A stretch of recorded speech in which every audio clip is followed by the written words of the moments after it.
Hi Gemini, this is Jav. Welcome po sa ating channel. By the way, Gemini, this is your weekly Gabay Tarot reading from August 4 to 10, 2025. Gamitin ang reading na ito bilang gabayin lamang. Kung naka-resonate kayo, comment down. Kung hindi kayo naka-resonate, ibigay niyo po sa iba kasi general reading po ito. This is for you, Gemini.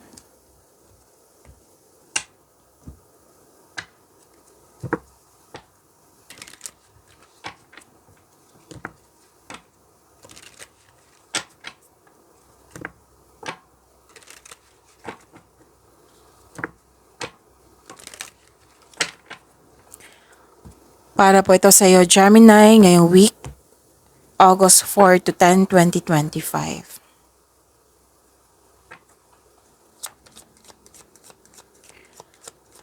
Maraming salamat po sa inyong patuloy na suporta at maraming salamat din po sa mga hindi nag-skip ng ads. Maraming salamat din po sa mga nag-donate. Sa mga hindi pa nag-subscribe, subscribe na po kayo at click bell notification para malaman nyo na may bago tayong video. Para sa mga gusto magpa-reading, comment po kayo ng personal reading. Again, comment kayo ng personal reading and check my reply sa comment section.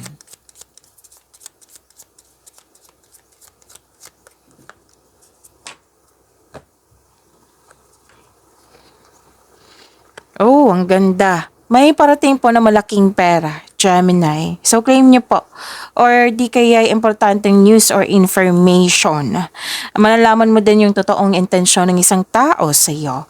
May good luck and good karma. Oo, may dumating na positive opportunities, things going your way. And recognition, yes, at nakita ko yung happiness mo dito. Oo, may success, success and may solusyon na sa inyong problema, may sagot na sa inyong mga katanungan. Ang ganda, claim niyo po, Gemini.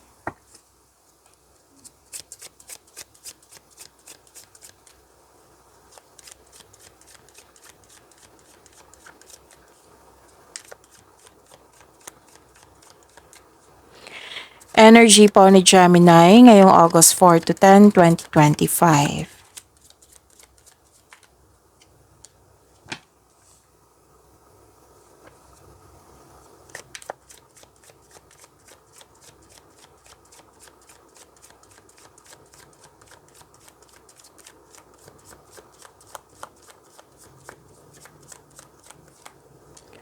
Paalala lang po, Gemini, lalo na sa mga bago dito. Kung may napansin kayo na repeating message, yan po yung pinupush ng cards niya na kailangan nyo bigyan ng atensyon. Na kung maaari po, bigyan nyo po ng solusyon at aksyon. Like for example, nanood kayo sa inyong weekly Gabay Tarot reading, monthly Gabay Tarot reading, first half of the month of August at dito rin. At may napansin kayo na repeating message. Yan po yung pinupush ng cards nyo na kailangan yung bigyan ng atensyon, solusyon at aksyon kung maaari po. So, ano yung energy ni Gemini?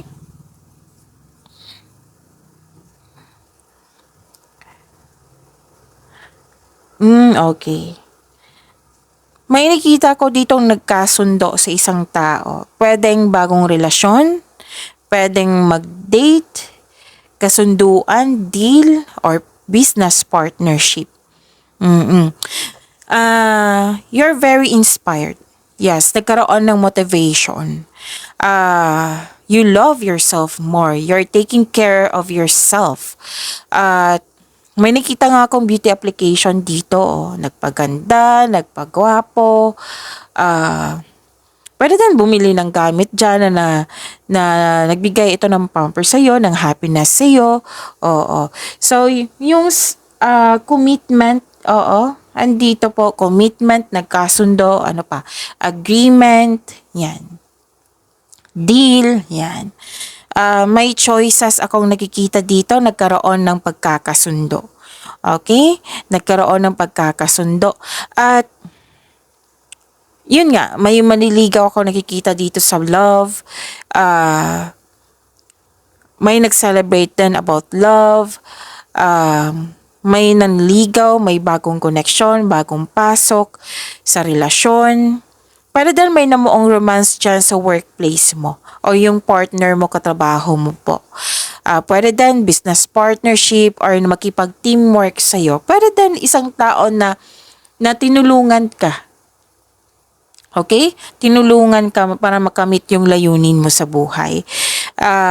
Nakita ko rin dito, gusto mo yung mga ginagawa mo, lalo na sa career mo, gustong gusto mo. Kasi nagbibigay ito ng financial stability sa iyong buhay. At naggagawa mo yung passion mo at the same time.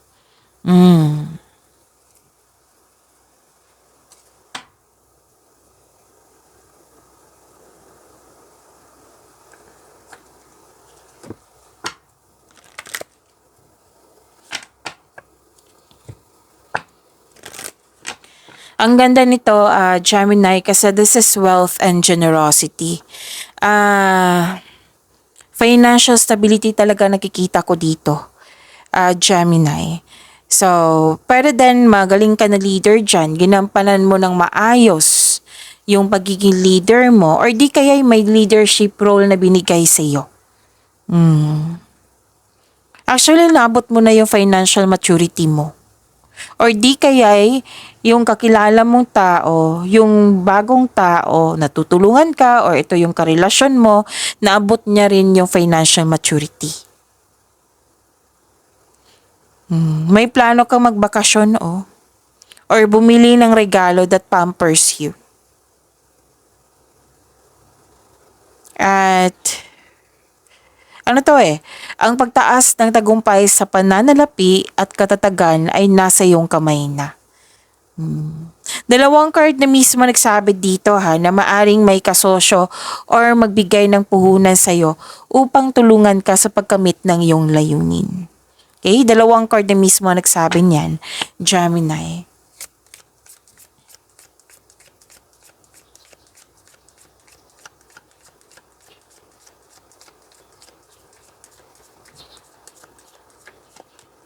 Message for you, conclusions are within reach. Yung sinabi ko kanina dito sa Oracle cards niyo, solusyon sa inyong problema, sagot sa inyong mga katanungan. Na nag-clarify po siya dito. Actually, this is changes May clarity and changes na sinasabi dito.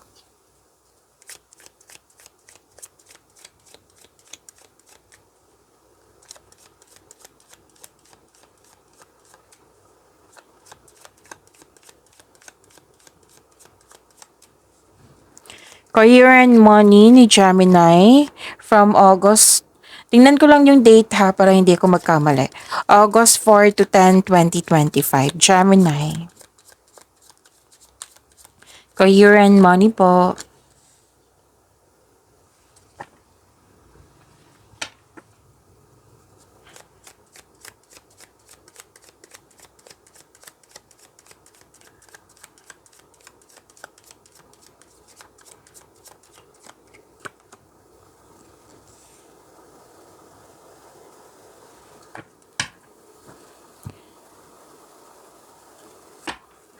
Sa career and money niyo po, Gemini. Inom muna akong tubig, saglit lang po, Gemini.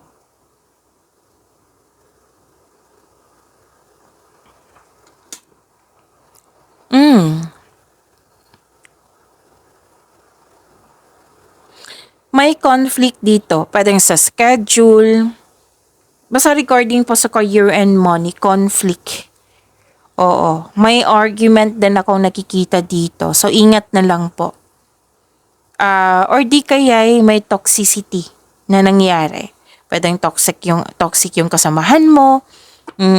So, sabi ng card, makinig po daw kayo sa inyong intuition kasi it will guide you away from toxicity. Toxic person, toxic place, yan.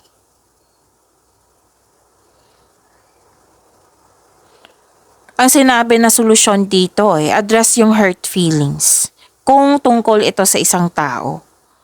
Okay, i-address mo yung hurt feelings and improve communication also. Magaling naman kayo sa communication strength mo yan, Gemini. It might be kailangan mo lang mag-adjust kasi it might be sensitive yung tao yun. Oo.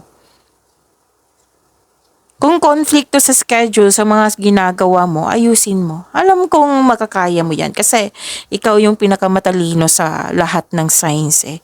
Kaya mo yan, Gemini. Mag-ingat lang po sa mga sinasabi at ginagawa kung tungkol to sa isang tao. Mm-mm.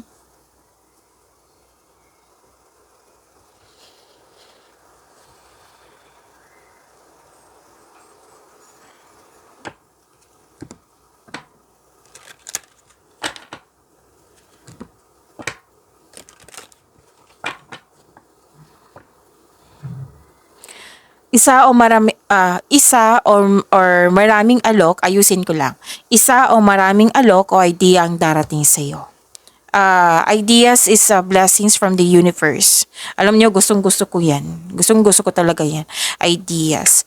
Isa o maraming alok o idea ang darating sa iyo. Please expect na busy kayo. May parating na exciting new opportunities which is, oo, okay. May nakita akong exciting na ganap kanina eh. So, exciting na ganap, exciting opportunities. Kaya ka magiging busy. Financial stability, oo, andito rin. Nagkaroon ng abundance, oo. So, ang ganda, nagkaroon ng abundance lalo na sa kaperahan niyo po. May mabilisang pagdidesisyon, darating din yung mensahe, may parating na blessings na magbibigay saya sa'yo. Maaari din may travel, business travel, or isang bagong tao na darating sa iyong buhay.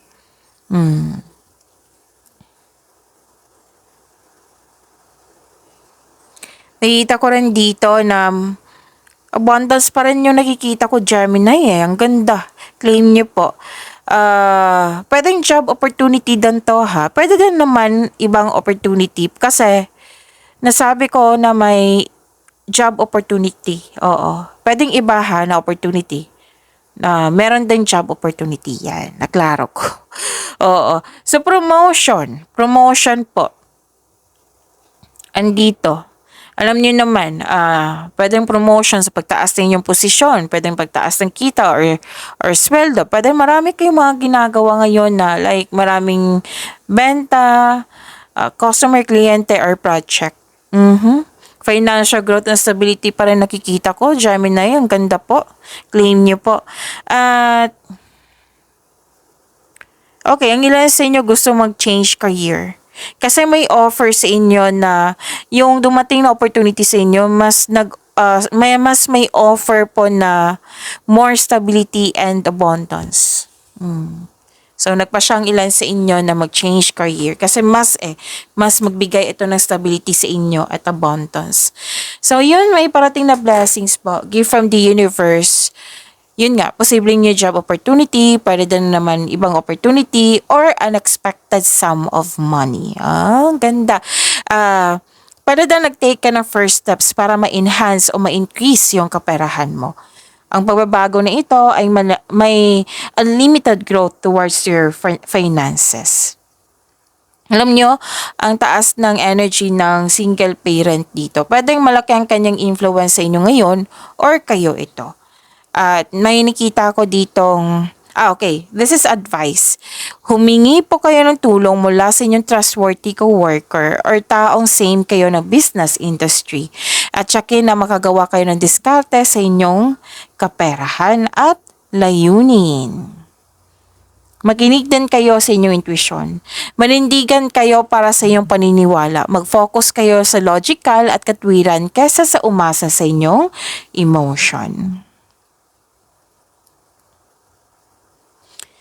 Nakikita ko rin dito na satisfaction kasi nga may abundance. May tatapos kayong mga gawain dyan, proyekto ba, sobrang saya mo kasi satisfied ka sa completion sa mga ginagawa mo. Kasi nakumpleto na, natapos na po.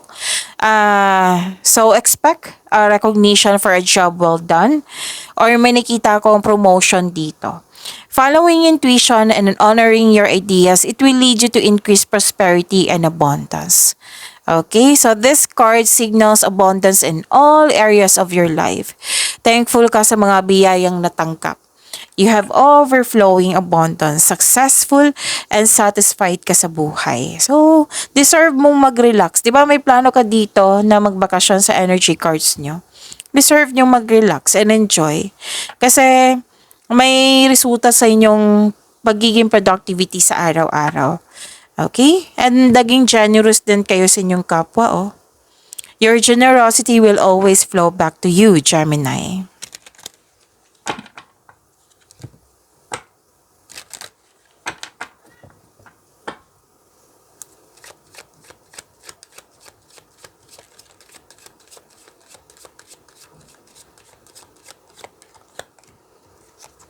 Oh, yung nasabi ko kanina dito sa energy cards nyo, lumabas po dito. Partnership.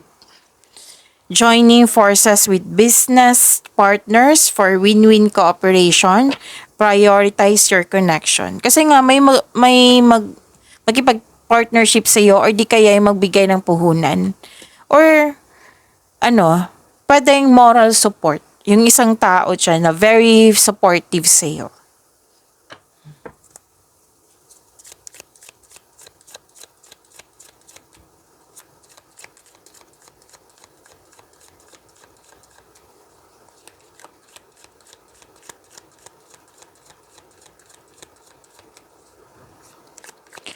Love life, self-love, partnership, and romance ni Gemini ngayong August 4 to 10, 2025.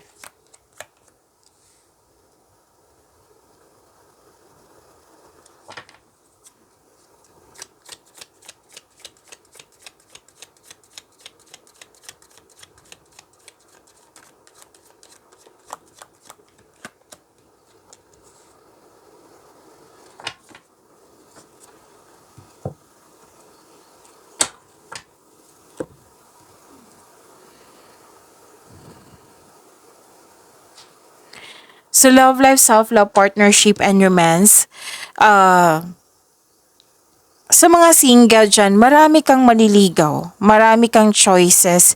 Iniisip mo kung sino yung right person para sa iyo nang siyang may genuine na love sa iyo. Mag-ingat po sa sobrang pag-iisip, baka ito ay maghatid ng pagkakalito. Sa mga marelasyon, sa buhay mag-asawa, kahit may partner ka, may nagpapahiwatig pa rin eh. So, this is temptation. So, ingat na lang po. Piliin ang inner peace kesa sakit ng ulo.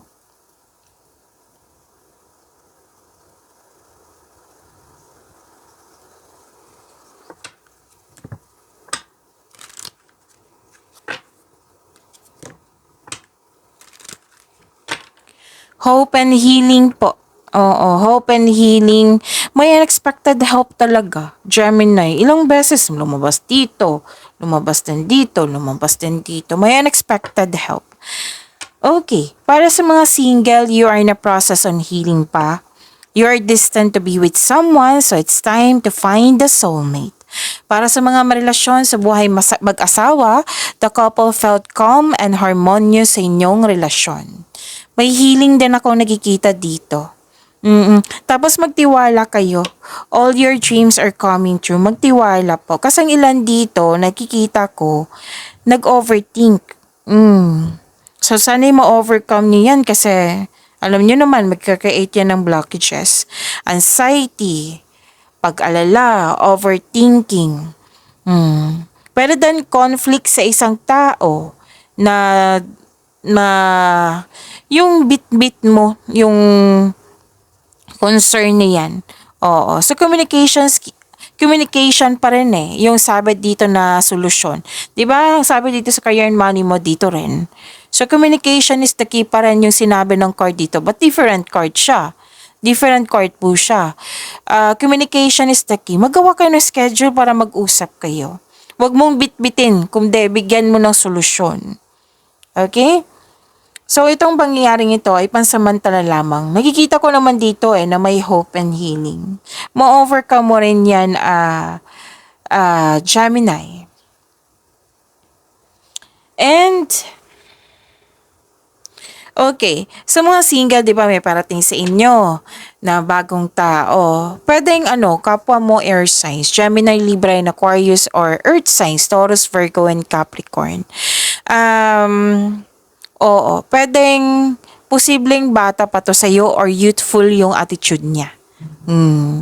Para sa mga relasyon sa buhay mag-asawa,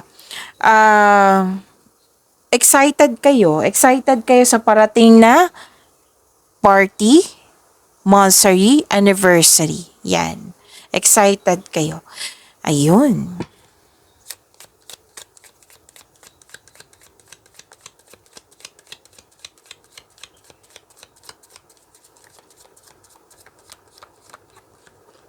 Nothing has Nothing has gone wrong. Trust the process. This connection is divinely timed. Okay, so pag-imanin niyo po yung blessing sa binigay sa inyo, Gemini. See you tomorrow. Maraming salamat po.